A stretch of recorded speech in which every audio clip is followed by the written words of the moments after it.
चर्चा तो नहीं हो रही है। भगवंत मान ने भी कहा है कि भाई पंजाब तो चंडीगढ़ तो पंजाब का है, वो बोल रहे हैं कि भाई उनको भी मिलना चाहिए। सबसे बड़ी बात यह है कि सुनील जाखड़ जो हैं, जो बीजेपी के ही हैं, वो भी उस पक्ष में नहीं है। देखिए, ऐसा है कि ये जो विधानसभा है, जिस वक्त पंजाब हरियाणा अलग हुए तो उस वक्त हरियाणा को इसमें ही एकोमोडेट किया गया और अभी हमारे 90 सदस्य हैं और अगला डिलिमिटेशन होता है तो ऐसा अंदाज़ा लगाया जा रहा है कि 120 सदस्य हो जाएंगे।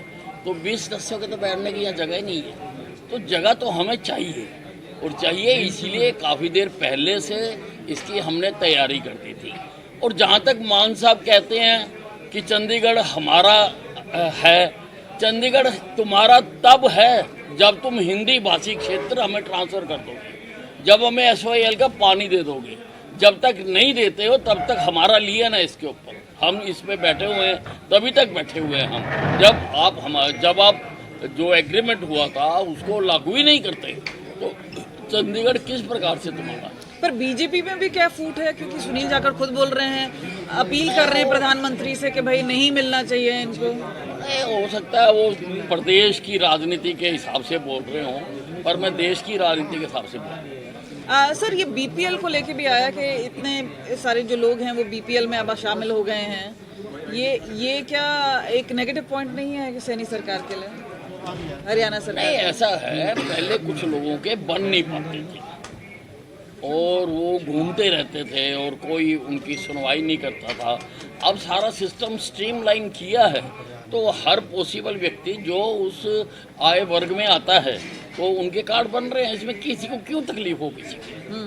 नहीं, पर एक डेटा भी तो सजेस्ट करता है ना कि सबसे ज्यादा जो BPL बिलो पॉवर्टी लाइन है वो हरियाणा में है। अनएम्प्लॉयमेंट है वो है, उसमें तो फिर गलत नहीं कह सकते ना।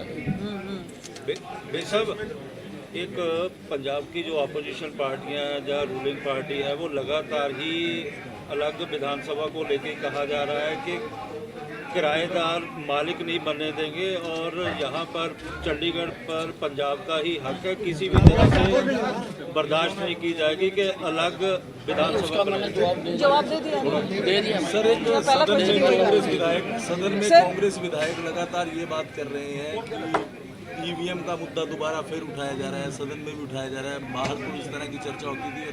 ये देखिए, ये कांग्रेस के एजेंडे में शामिल है। इनको जो इन्होंने झूठ बोलने की यूनिवर्सिटी बनाई है उसके अंदर बकायदा ये सिलेबस है कि अगर तुम हार जाओ तो तुमने फिर पहले तो चुनाव आयोग को दोष लगाना और फिर आपने EVM को दोष लगाना। ये इनको सिखाया जाता है। मैं हुड्डा साहब से पूछना चाहता हूँ कि जिन सीटों से आप जीते हो क्या वहाँ EVM ठीक थी? वहाँ का कराओ ना रीपोल। EVM अगर खराब थी तो सारी प्रदेश की खराब थी। आप जिन सीटों से जीते हो वहाँ तो EVM ठीक है, जहाँ से हम जीते हैं वहाँ EVM खराब है। क्या लॉजिक है?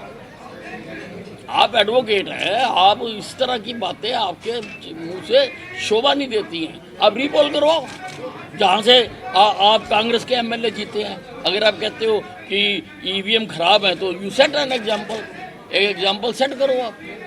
और दूसरी बात ये है कि ये अज्ञानियों वाली बात करती है। EVM जब इलेक्शन कमीशन से जारी होती हैं तो वहाँ पर सारे पार्टियों के नुमाइंदों से चेक कराई जाती है। जब यहाँ पर आके